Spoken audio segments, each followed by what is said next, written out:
ថ្ងៃនេះខ្ញុំរៀបរាប់ពីយុទ្ធសាស្ត្រដែលអ៊ីស្រាអែលនិងអាមេរិករៀបចំដើម្បីកាច់បំបាក់ថ្មងអារ៉ង់ហើយយុទ្ធសាស្ត្រហ្នឹងគឺបានជោគជ័យដែលបានសម្លេះនៅសម្ព័ន្ធមិត្តរបស់អារ៉ង់ហ្នឹងម្ដងមួយឥឡូវយើងចង់ដឹងថានៅទីតាំងភូមិសាស្ត្រហ្នឹងដើម្បីបានច្បាស់ឥឡូវយើងទៅមើលតាម Google Map នេះជាទីក្រុងតេហេរ៉ង់របស់ប្រទេសអារ៉ង់ដែលនៅជាប់ក្បែរនឹងសមុទ្រកាស្ពីយែនគឺនៅឆ្ងាយមែនតើនៅឆ្ងាយពីប្រទេសអ៊ីស្រាអែលចុះមកខាងក្រោមនេះមកគឺអ៊ឺរ៉ាក់កាត់អ៊ឺរ៉ាក់ហើយមានសុកស៊ីមកដល់សុកស៊ីហើយនេះយើងមកមើលអានេះប្រទេសសេរីអានេះទីក្រុងដាម៉ាស់ប្រទេសសេរីហើយនៅជាប់ហ្នឹងគឺប្រទេសលីបង់នេះនៅជាប់សមុទ្រមេឌីតេរ៉ាណេអានេះទីក្រុងប៉េរូតប្រទេសលីបង់ហើយប្រទេសលីបង់ហ្នឹងគឺដឹកនាំដោយរដ្ឋាភិបាលចម្រុះដែលមានក្រុម Hezbollah អញ្ចឹងទៅនៅក្នុងហ្នឹងដែល Hezbollah ហ្នឹងមានកងទ័ពខ្លាំងឥឡូវយើងអញ្ចឹងហើយបានជាក្រុម Hezbollah ហ្នឹងគឺមានឥទ្ធិពលខ្លាំងមែនទែនក្នុងរដ្ឋាភិបាលលីបង់ហ្នឹងនេះជាប្រទេសអ៊ីស្រាអែលហើយនៅជាប់អ៊ីស្រាអែលហ្នឹងគឺមានតំបន់ West Bank ដែលជាទឹកដីប៉ាឡេស្ទីនតែអន្តរជាតិអត់ទទួលស្គាល់ទេថាជាប្រទេសទេហើយស្ថិតនៅក្នុងអាណានិគមរបស់អ៊ីស្រាអែលហើយយើងមកមើលចំណុចក្តៅដែលផ្ដើមឲ្យយុទ្ធសាស្ត្រនេះតំបន់កាសាដែលដឹកនាំដោយក្រុមហាម៉ាស់ដែលបានបើកការវាយប្រហារចូលអ៊ីស្រាអែលហើយបង្កើតឲ្យអ៊ីស្រាអែលហ្នឹងមានសិទ្ធិស្របច្បាប់ដើម្បីចូលទៅទន្ទ្រានវាយបំផ្លាញពួកហាម៉ាស់នៅតំបន់កាសាហ្នឹងអានេះជាខ្សែបន្ទាត់ត្រង់នេះយើងឃើញជាខ្សែបន្ទាត់រវាងអ៊ីស្រាអែលនិងអ៊ីស៊ីបជាតំបន់អ៊ីស៊ីបហ្នឹងចុះមកខាងក្រោមនេះមកគឺជាសមុទ្រក្រហមដែលជានាវាចរអន្តរជាតិឆ្លងកាត់ពីអឺរ៉ុបមកកាន់អាស៊ីអានេះជាសាណាទីក្រុងសាណាប្រទេសយេម៉ែនដែលយេម៉ែនហ្នឹងដឹកនាំសពថ្ងៃដោយពួកហូធីដែលកំពុងតែច្បាំងដណ្ដើមទឹកដីយ៉ាងធំពីរដ្ឋាភិបាលយេម៉ែនហ្នឹងហើយរដ្ឋាភិបាលយេម៉ែនហ្នឹងគឺដឹកនាំគ្រប់គ្រងទឹកដីយ៉ាងតិចតួចឯងឥឡូវយើងមើលខាងលើវិញយើងមើលប្រជិកស៊ុយអេនេះបងប្អូនមើលចំណុចបន្ទាត់ចុះមកត្រង់ហ្នឹងខៀវហ្នឹងជាសមុទ្រស៊ុយអេនេះជាផ្លូវដែលនាវាចរចេញពីអឺរ៉ុបចាក់ចុះមកខាងក្រោមនេះកាត់សមុទ្រប្រជិកស៊ុយអេហ្នឹងគឺចុះមកខាងក្រោមចូលមកក្នុងសមុទ្រក្រហមនេះចុះមកខាងក្រោមនេះមកកាត់នៅទឹកដីយេម៉ែនហ្នឹងដែលជាអាកាសឲ្យពួកយេម៉ែនហ្នឹងគឺបាញ់បំផ្លាញនៅនាវាដឹកទំនិញអន្តរជាតិហ្នឹងនេះចុះមកខាងក្រោមនេះមកនេះមកកាត់នេះមកកាត់ក្បែរទឹកដីយេម៉ែនហ្នឹងដែលពួកហូធីហ្នឹងមានអាកាសបាញ់បំផ្លាញប៉ុន្តែនៅក្បែរហ្នឹងគឺមានប្រទេសមួយទៀតនេះបងប្អូនមើលនេះប្រទេសឌីជីបូទីនេះប្រទេសជីបូទីនេះមានមូលដ្ឋានទ័ពប្រទេសជាច្រើននៅតំណឹងគឺមានចិនជប៉ុនអាមេរិកជាដើមនិងប្រទេសផ្សេងទៀតនៅនឹងដើម្បីអីគឺដើម្បីត្រួតត្រារក្សាសន្តិសុខសម្រាប់នាវាចរអន្តរជាតិហ្នឹងចឹងទេបានជាអាមេរិកហ្នឹងគឺមានមូលដ្ឋានទ័ពក្បែរហ្នឹងគឺមាននៅនាវាចម្បាំងផ្ទុកយន្តហោះដែលអាចបាញ់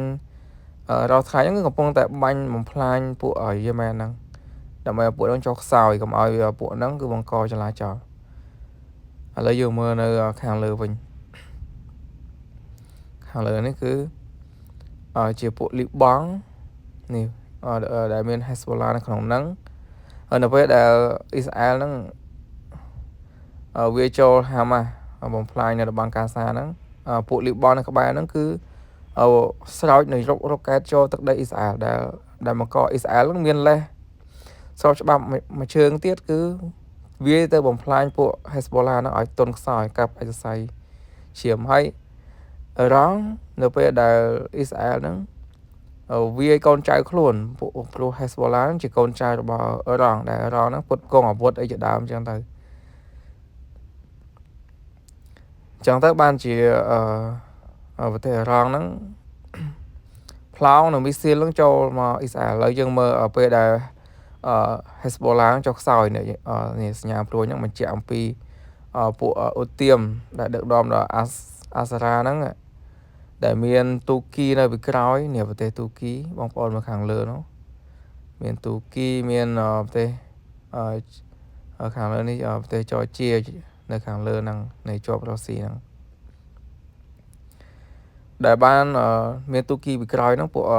អូទៀមដែលដឹកនាំដល់អាសារ៉ាហ្នឹងគឺលើកតបមកគឺចូលវាយបានគឺក្រុមហាម៉ាហ្នឹងហេតុអីបានវាយបានដោយសារតែអ្នកដែលការពាររដ្ឋាភិបាលស៊ីរីហ្នឹងគឺពួកHezbollah បានចុះខ្សោយទៅហើយទុនជើងហើយអញ្ចឹងនៅពេលដែលអ៊ីស្រាអែលវាយពួក Hezbollah ហ្នឹងប្លង់មីស៊ីលកាត់អ៊ីស្រាអែលអ៊ឺរ៉ង់ហ្នឹងប្លង់មីស៊ីលដើម្បីអីដើម្បីបញ្ជាក់អំពីការមិនពេញចិត្តប្លង់គឺប្លង់កាត់ប្រទេសសុកស៊ីប្រទេសអ៊ីរ៉ាក់គឺប្លង់កាត់តែម្ដងប្លង់ចេញពីទឹកដីអ៊ីស្រាអែលចូលទៅអ៊ឺរ៉ង់ក៏ប្លង់មកវិញចឹងទេបានជាសប្តាហ៍ថ្ងៃហ្នឹងពួក Hezbollah ហ្នឹងគឺទុនខ្សោយទៅហើយដែលបង្កឱកាសឲ្យរដ្ឋាភិបាលប្រទេសលីបង់ហ្នឹងគឺមានកម្លាំងឡើងវិញហើយពួក Hezbollah គឺទុនខ្សោយហើយដោយសារតែសមត្ថភាពកងទ័ពគឺពេលហ្នឹងគឺទុនខ្សោយមែនទែនប្រៀបដូចជាមនុស្សដែលគេកាត់សរសៃដៃជើងអស់អញ្ចឹងហើយប្រទេសនេះយើងមើលសម្ព័ន្ធមិត្តមានអូម៉ង់មានអេមីរ៉េតអារ៉ាប់រួមមានបារ៉ែន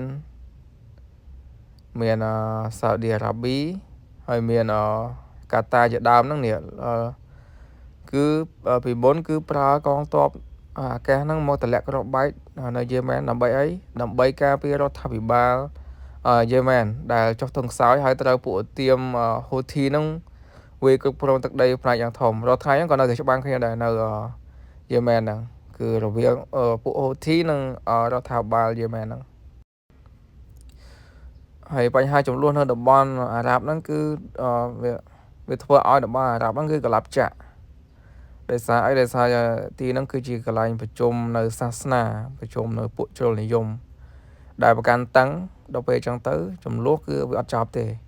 ដោយសារតែមួយខាងគឺជាពួកអារ៉ាប៊ីសាអូឌីតមានពីរនិកាយសាសនាអ៊ីស្លាមហ្នឹងគឺពួកឈីអ៊ីតនិងពួកស៊ូនីតអញ្ចឹង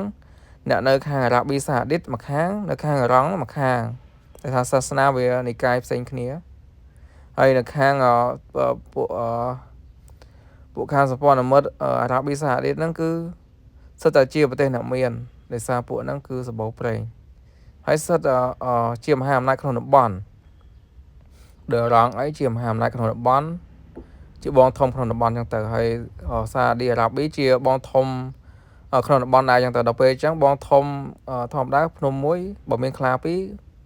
គឺច្រើនតែឆ្លោះគ្នាអញ្ចឹងទៅដឡើងធ្វើជាមេខ្លោងក្នុងតំបន់អញ្ចឹងទៅអញ្ចឹងបានជាបង្កនៅបពពួកសម្ព័ន្ធមិត្តអញ្ចឹងទៅឆ្លោះគ្នាហែកហូរគ្នាអញ្ចឹងទៅហើយដល់មាននិកាយផ្សេងគ្នាទៀតអាហ្នឹងវារត់តែធ្ងន់ថែមទៀតទៅចឹងទេនៅតំបន់អារ៉ាប់ហ្នឹងគឺចំនួនតេកលាគ្នាទៅវិញទៅមកវាតកតមួយសាសនាផងប្រវត្តិសាស្ត្រផង